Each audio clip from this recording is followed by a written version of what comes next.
Mumbai APMC मार्केटमधून एक महत्त्वाची बातमी समोर येत आहे।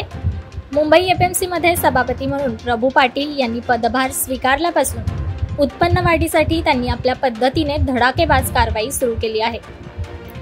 सभापतींनी सर्वात पहिल्यांदा दक्षता पथकामध्ये फेरबदल करून नवीन दक्षता पथक तयार केले आहे।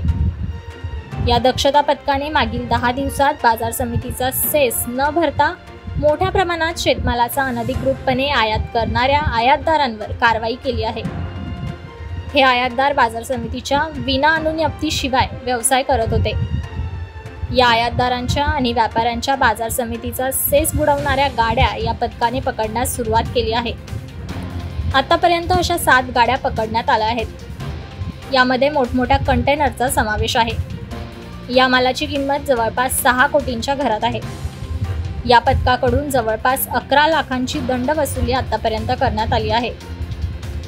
त्यामुळे व्यापाऱ्यांनी अशा प्रकारे अनधिकृत व्यापार आयात निर्यात करण्यापेक्षा बाजार समितीची अनुज्ञप्ती घेऊन व्यापार करावा असे आवाहन सभापती प्रभू पाटील यांनी यावेळी केले आहे। Bureau report APMC news.